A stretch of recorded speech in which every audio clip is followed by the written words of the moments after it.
What is up, you guys? Teller checking in for the recap of UFC London. First and foremost, I hope all you guys had a profitable card. Hope you guys enjoyed the fights.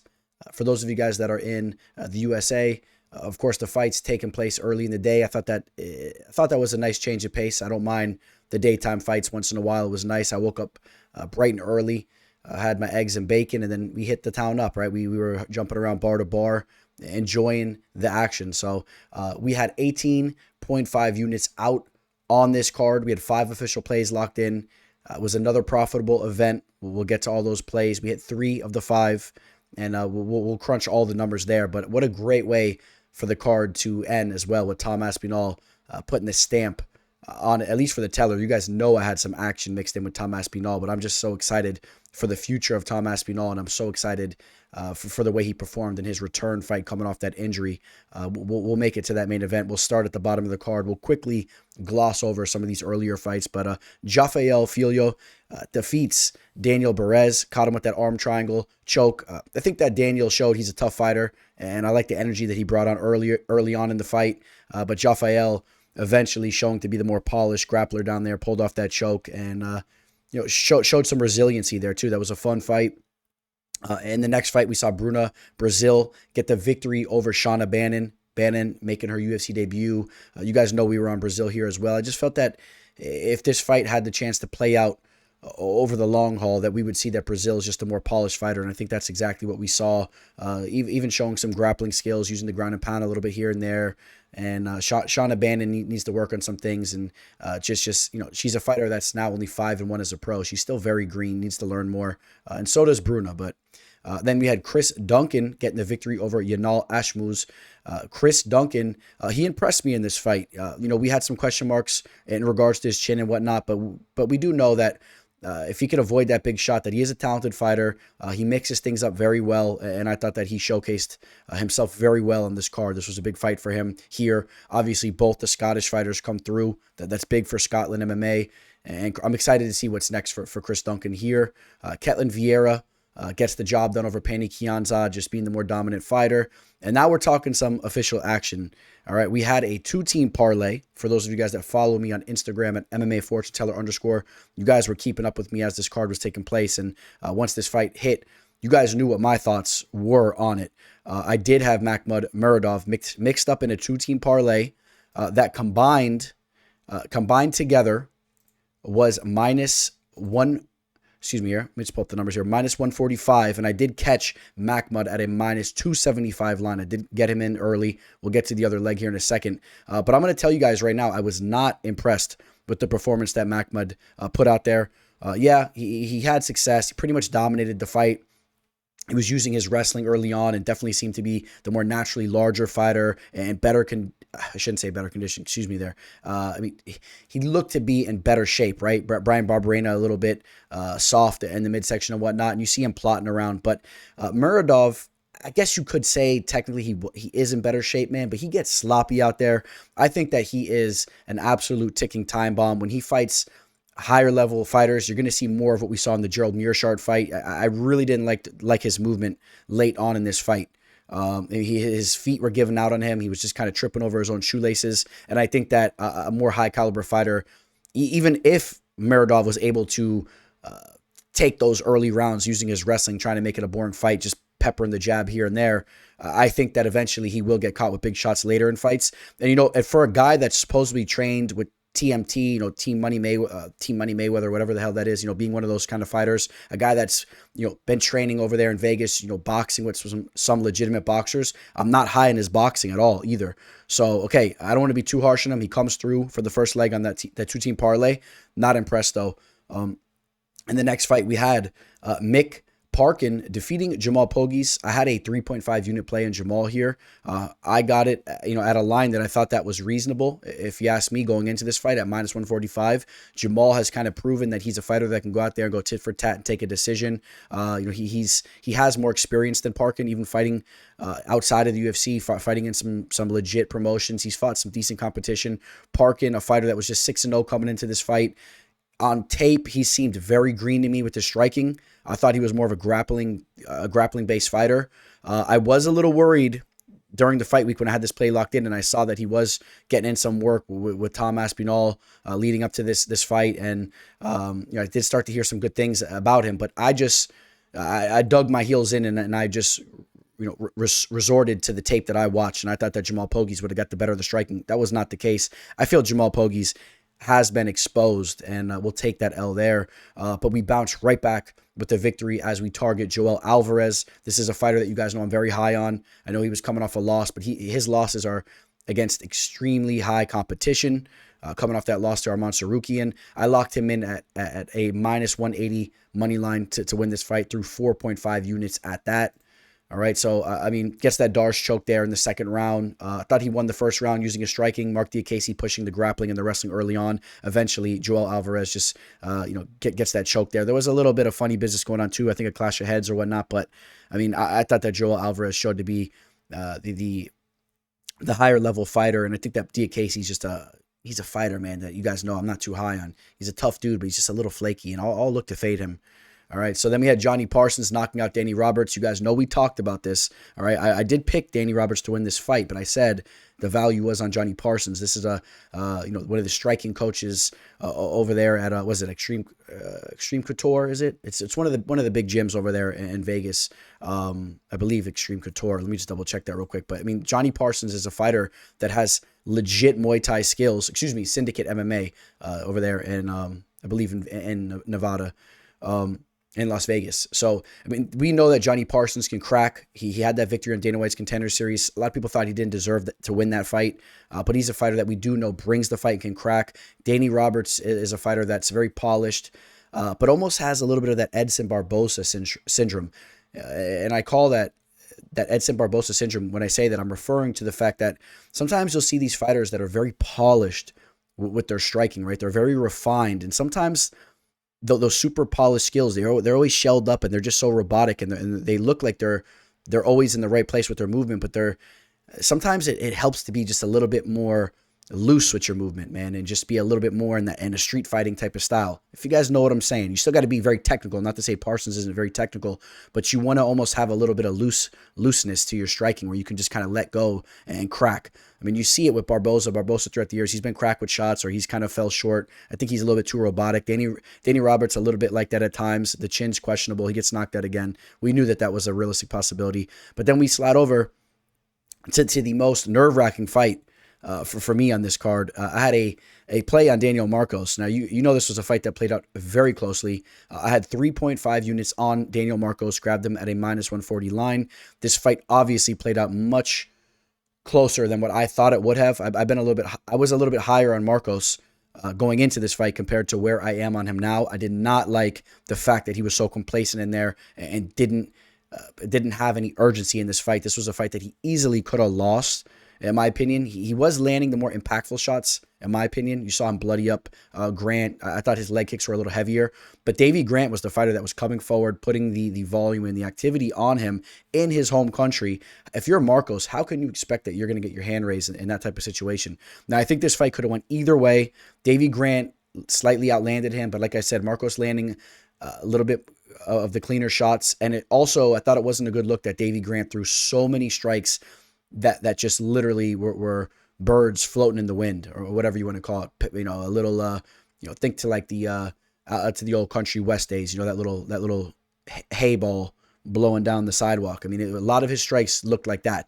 They weren't hitting anything. They're floating out there, and I don't think that was a good look. But he still was landing little tit for tat type shots, and I was extremely happy when I saw Marcos get the nod there. I thought that it was only fair because the teller has not been getting any split decisions going his way throughout 2023. It's been horrible with the split decisions, so it felt amazing to hit that. Okay, so you guys can let me know what you guys can let me know what you thought about that fight. I'm sure a lot of you guys will think that Grant probably took that fight. It was a close fight. It could have went either way. Neither man really deserved to have his hand raised. If you ask me, I thought that. I wasn't really too impressed with either of their performances. It was what it was. Lerone Murphy takes out Joshua Coulibaugh. Murphy looked very good in this fight. I think that might have been the best version we've ever seen from him. Murphy You keep in mind he was coming off a fight where he arguably should have lost it. In fact, I feel pretty strongly about the fact he should have lost to Gabriel Santos. I thought that Koulibaly was a very similar fighter to Santos, very well-rounded and wild and wiry. And that's why I didn't pick him there, but I thought this was a fight that was very close. But Murphy seems to be continuously sharpening up his skill set. He's 32 years old. He's going right into the prime of his career. Big things ahead for Murphy, if you ask me. Some big fights coming up for him. Firas Zaim takes out Jai Herbert. I like the decision there. Zaim landing the cleaner shots, stuffing takedowns, just a lot. He was a lot more precise and looked good in that fight. He's a young, promising fighter, but needs to show a little bit more. Then we had Paul Craig going out there, getting the ground and pound finish on Andre Muniz. What a fight this was. I really, really enjoyed this fight. I mean, as soon as these guys are both in the cage, the way that they were staring off against each other, for those of you guys that follow me on IG, you saw I did a little post. I mean, it was just so reminiscent to the old Pride days. It almost reminded me of like a Vanderlei Silva and Crow Cop or something like that, just stone-faced, staring each other down, right in each other's grills. And then, once this fight went down to the mat, I was so intrigued to see how it was going to play out. And you saw Muniz almost locking in a triangle choke down there, which Paul Craig, I believe, has the most of those inside the octagon of all time. Paul Craig defends it beautifully. And eventually he just shows to be the more durable fighter, the more gritty fighter. He eventually breaks Muniz. I think that Muniz is a little bit of a front runner, if you ask me. We're starting to see that a little bit. Paul Craig, this is a fighter that will submit you with 1 second left in the round. Paul Craig is a fighter that now has victories, over some of the best fighters in the light heavyweight division. Jamal Hill did let his belt go, but realistically, the current light heavyweight champ, and then also Magomed Ankalaev, which is realistically also the current light heavyweight champion, if you ask me, because I thought he should have had that victory against Jan Blachowicz. So the two best light heavyweights in the world, Craig has victories over them. Now has a victory over Andre Munoz. I like this move that Paul Craig did coming down to the 185-pound weight division. He looks very good. Looked very good there. The only thing I have a question about is why was he talking about retiring by the end of 2022, in the beginning of that year, and now we're cruising to the end of 2023, and he's looking phenomenal. So, and he's talking about all these big things to come. So, all right, that's the only thing I got to say. A big Paul Craig fan, and maybe I'll start to put a little bit more respect in his name. Not that I haven't put respect in his name at times, depending on the matchup. You guys know how I feel. Nathaniel Wood defeats Andre Fili. All right, this was one of my other losses, one of my 2 losses. I had a dog play in Andre Fili, 2 units, threw that at him at a plus 175 line. I stand behind that play all day. I thought the value was there. This fight could have went either way. At periods in time of this fight, I do believe that Wood won this fight. Let me make sure I articulate that clearly. When I say this fight could have went either way, Fili almost finished Wood 2 times in this fight. Dropped him twice, hurt him very badly. Got a little overzealous there in the second round, ended up giving up that position as he was going for the sub. Nathaniel Wood looked very good in this fight as well. I'm actually pretty impressed with the performance that he put on there, showing a lot of durability and a lot of willpower. But at plus 175, I just felt the value was there, and again, I stand behind that. I had Nathaniel Wood winning the first and the third rounds. Obviously, Andre Fili winning the second round, and it's a shame because he would have won that first round if he would have slowed the pace down. He dropped Wood early, and then he should have just kind of, just let that round kind of play out. He would have solidified that round in his pocket. Andre Fili had a choice post on Instagram after losing this fight. He ran to IG and said he should have got the nod, and that it was basically a robbery, and that the colonizers can't keep a Polynesian man down. Not really with all that. For some reason, I've always still have been a fan of Andre Fili's because I feel like he just doesn't know any better. But he's had kind of a track record of doing those kind of posts and stuff, and I'm sure you could imagine how what he thinks behind closed doors, if you ask me. But you know what? I don't hold him to the fire there. I think that Andre Fili's a good dude in his own way, and I'm a fan of watching him fight. So if I can get value next to his name, I'll still take him again. And I didn't have the heart to post under that Instagram post that he did. Maybe I will. You guys let me know, because I was kind of thinking about breaking the news to him that he indeed lost that fight. And not only did he lose that fight, he lost that fight specifically because of his performance in the third round, where he kind of left it on the table. He didn't put any volume out. He didn't bring the fight there. And Nathaniel Wood went out there and pushed the pace a little bit more in the third round and just took an easy round and therefore winning the fight. Where if Feely would have actually marched forward a little bit more, threw some strikes out there, it was a close round. He could have took that round. So he actually left that one on the table. And I'm contemplating hitting his IG up and letting him know that. What do you guys think? Let me know if you want me to hit his comment section up below, because he wants to get sassy with his posts and his comments. Maybe we'll give it back to him there. All right, guys, all your favorite fighters, all of your guys' favorite fighter, Molly McCann. And you guys take it easy. I mean, you guys do realize that it's Monday morning, so I'm rebounding from the weekend if I look a little beat up. But, Georgia Storlienko takes out Molly McCann. Molly McCann, your favorite fighter. You guys love watching this girl fight. You think she's the GOAT, and she just got submitted once again. And once again, her grappling being one of the downfalls for her when she's in the cage. We knew stylistically what this was, grappler versus striker. I'm so happy that I stayed away from this play, because if I want to keep it real with you guys, I was very close to adding Molly McCann as an official play. I thought that she would have been able to keep this fight standing enough to really just beat down Storlienko. I'm not a fan of Storlienko's, but you guys do know that she has that armbar up her sleeve. She's very good at that, and she was a little bit more of the naturally larger fighter, and I worried that she would get this fight down to the mat and dominate Molly McCann.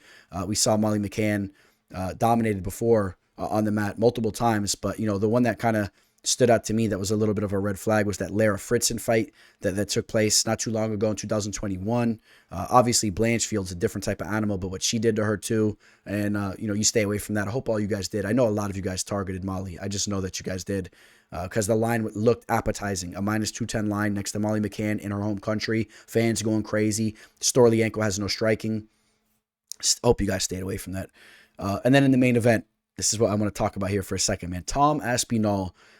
God, you guys, I'm extremely high on him. It's so disappointing that injury happened, because Tom Aspinall right now could have already been, fighting for the belt or whatnot, or who knows what would have happened if that year layoff didn't have to happen for him, rebounding from the injury. Tom Aspinall, I had a post on IG leading up to this fight. I in the breakdown for this fight card, I talked about it. I think that Tom Aspinall is the most well-rounded heavyweight fighter that we've ever seen.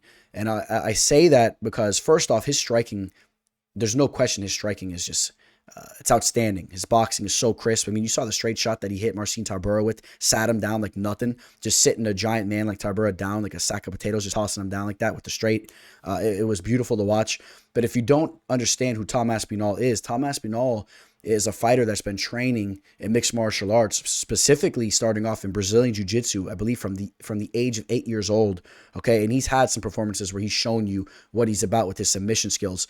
There's not a lot of heavyweights that could roll around in the mat like him, and that's where you're really going to see him start to flourish against some of those other top fighters if he fights intelligently. When you think about the straight arm lock that he pulled off in Alexander Volkov, and if you go through his resume, it's not that he has an overwhelming amount of submissions. He's pulled off heel hooks and this and that throughout his career. Not a lot of submissions. You're going to see more of those subs late in fights as he goes to war. If those fights make it that far, because he can also go out there and knock you out early. But the things that he does so well, why I'm so high on him, is his movement. He moves like a middleweight fighter in a heavyweight's frame. His boxing is super crisp and outstanding.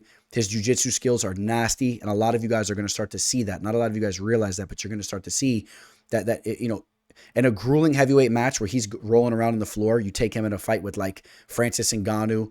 If the fight with him plays out with Francis Ngannou similarly to the Cyril Gane fight, it's not even going down like that. If Tom Aspinall doesn't get knocked out by Ngannou early on, of course, that's very, very likely. I mean, I'm not gonna lie about that. But if he doesn't get knocked out early, which he can also knock out Francis Ngannou early, once that fight starts to progress, he will be the better conditioned athlete, and he will literally be on Francis Ngannou's back, sinking in a rear naked choke by the second, third round. I'm telling you guys, if he faces off with Cyril Gane, he will submit him just as easily as John Jones did. Now, I'm interested to see a Tom Aspinall matched up against a John Jones or a Sergey Pavlovich. That's what I'm excited to see. Marcin Tybura is no slouch, and he just made quick work of him. He's the real deal. You take a look at the top of the heavyweight division right now. John Jones is going to be taking on Stipe Miocic November 11th. I'm not as excited for that fight as I maybe would have been a while back. I mean, I'm still super excited for it. Stipe Miocic with the layoff and just getting older and older. It's you know, it is what it is, but still a great fight. You know, I really want to see John Jones versus Sergey Pavlovich or Tom Aspinall, because I feel like John Jones will go out there, fight Stipe Miocic, win or lose. I think it's the last time we see him in there, and I would love to see John Jones really tested against some of the top young talent once and for all before he retires, because I just don't feel that Cyril Gane was that. And I know some of you Jones fans will say, oh, it's easy to say that now after he went on and did that. No, you guys know I've been screaming from the rooftops that Cyril Gane and Francis Ngannou have no grappling. And eventually fighters that are starting to creep their way towards the top that have that in their pocket would give them some problems. So, you got John Jones versus Stipe Miocic. You got Cyril Gane taking on Sergey Spivak September 2nd. Curtis Blaydes is taking on Gelton Almeida. And let me also throw Gelton Almeida's name into the mix. Gelton Almeida, he's the dark horse that's also in the heavyweight division with some serious grappling. Give me Gelton Almeida over Cyril Gane all day. Give me Gelton Almeida over Francis Ngannou. How about that? I don't know. Sergey Pavlovich, the book's not out on him yet, but I told you guys, I've been hearing that his wrestling is outstanding. You saw the way he stuffed Curtis Blaydes' takedowns. He was training with Steve Mako over at American Top Team. He's actually been working his wrestling extensively for some time. A lot of you guys are going to start to see what his wrestling is about if the fight plays out a little bit longer. But he's out there starching dudes left and right. We know what Francis Ngannou looks like late in fights with his grappling. We know what Cyril Gane's grappling looks like. So, sorry, this isn't supposed to be, a haterade type discussion, but that's just how I feel about it. Let me know if you disagree with me. If you disagree, it's all good. And again, I'm sorry. You guys know that Tom Aspinall was the second leg there in that 2-team parlay. I had him parlayed with Makhmud Muradov. That was a 5-unit play that I caught together at -145, parlaying Tom at -420 and Makhmud at -275. So again, together at -145, 5 units thrown at it. We profit just over 3 units on the card. So I'm happy about that. You guys know we profited, just over 5 units on the card before that. So, slightly over 8 units of profit brought in the last 2 weeks. And I'm happy about that. It could have obviously been a lot better. I'm looking for some clean sweeps coming up in the near future, but I have no problem with bringing in units card to card. You guys know that's what it's all about, just continuously profiting and making up for some of the damaging cards that we've took throughout the years. It's been a tough year, throughout the year. We've had our ups and downs throughout this year, like I said, and we're looking to get 2023 looking a little bit more like 2022 and 2021, which were amazing years here for the Teller. So, and this is the start to that right now, coming off 2 profitable events and UFC 291. The video is already here on the channel. It will be another profitable event. You guys can bet your boots there. All right, guys. Appreciate you for stopping by and checking out how we did on this card. Hope you all did great for this card, and I look forward to UFC 291. Check out my prediction video, and let's make some money on that one. Signing out, Teller. Welcome to the show. This is the MMA fortune teller. Yeah.